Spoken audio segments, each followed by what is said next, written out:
Well, I can't say that I haven't heard that language before. I mean, a lot of people talk like that, but not in public office and not in conversations among people who are meant to be actually running the country or helping to run the country.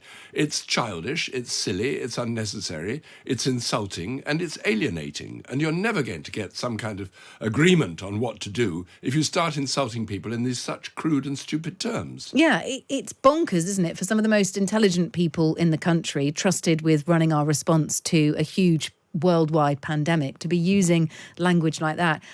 Zoe, when my kids are having a go at each other and calling each other names, I sit them both down and I say, you're both clever enough to articulate yourself in a lot more of an intelligent way than just calling someone dumb or stupid. I'm always encouraging them to use better words. If they're going to exchange barbs, then use your intelligence to do so.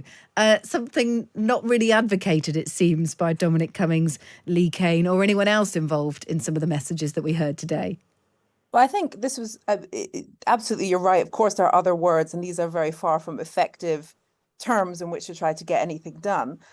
I think the thing is, these were kind of incredibly unusual circumstances. And I know that in terms of professionalism, everybody is fed up with, how far departed clearly the Tories were at that time from basic standards.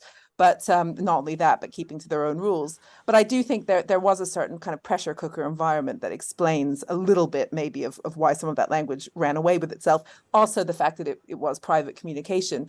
What I would say is that, I'm actually a fan of Cummings, or I certainly was. But I think, he's a very particular character.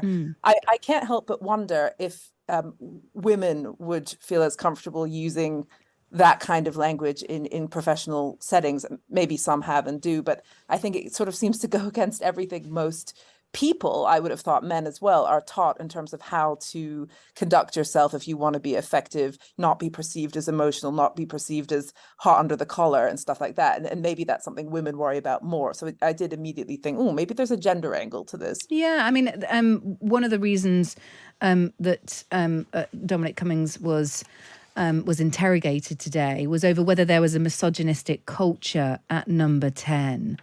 And Helen McNamara, the former Deputy Cabinet Secretary, he said he hugely respected, but there were concerns because he did say in a WhatsApp message that he wanted to handcuff her and escort her from the building. Now, I didn't watch the whole thing from start to finish. I haven't got that much popcorn. But I don't believe we saw messages from her using the same sort of language, Michael. No, I mean, handcuff someone and take them from the building, I didn't take that as particularly sexist or misogynist. It's certainly very unpleasant and very threatening and very bullying. He also called her a C word, by the way. Oh, well, yes, but men call other men that as well. Which I'm shocked by this. Am I a massive prude, Zoe? I just can't believe the C this. Word. I think the C word it has a certain edge, and it is a bit dodgy when it's about a man calling a woman that, and it's I'm with you, Kate. I think prudishness can be kind of where is the prudishness, one might ask. Yeah. Never have I heard so much discussion of trolley, which is what they used to call Boris Johnson because he used to veer and change direction so much, and F-pigs was the other one. Right. I can't possibly repeat the full word. Well, trolley is quite good. I rather like that. Yes, but Cummings then loves trolley. Yes, yeah.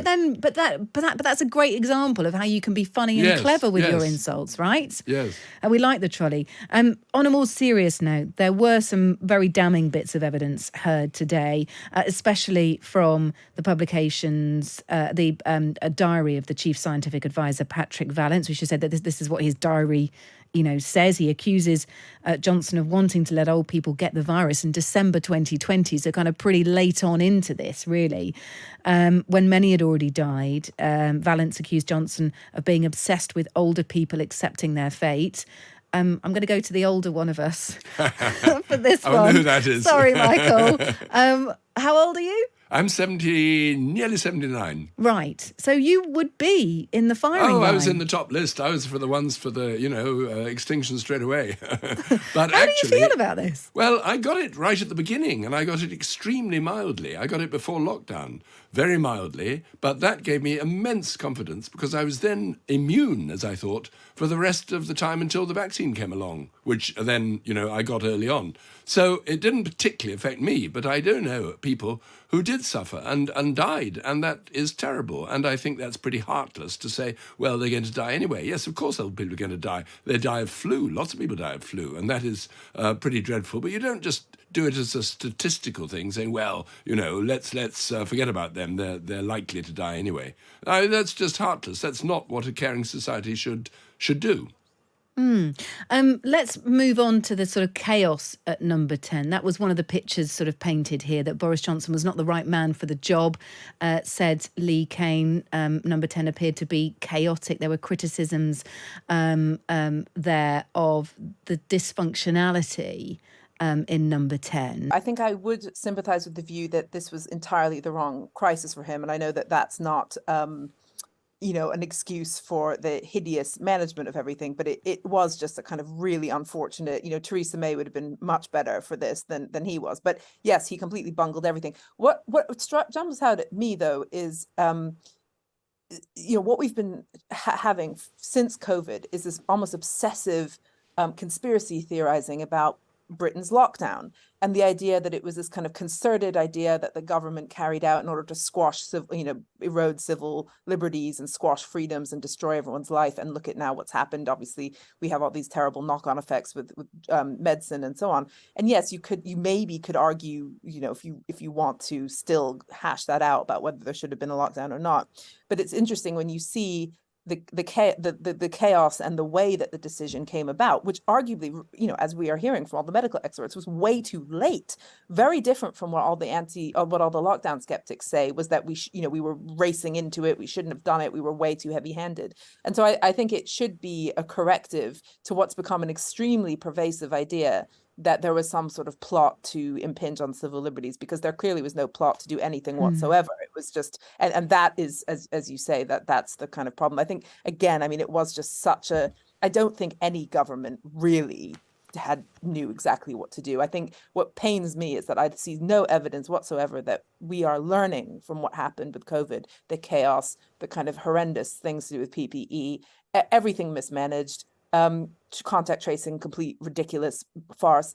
Do you get the sense, Kate, that when there's the next pandemic comes along, that we've got the systems in place in government and outside? I don't. Yeah, one of the comments made by Martin Reynolds yesterday, Party Marty, was and apologies, because he'll just forever be known as Party Marty, won't he, poor guy? But one of the things he said yesterday was that there was no playbook for this in government. And you have to ask whether there's a playbook now. And I'm not sure many people are confident that there is, particularly as many of the people working on the pandemic are now not there any longer.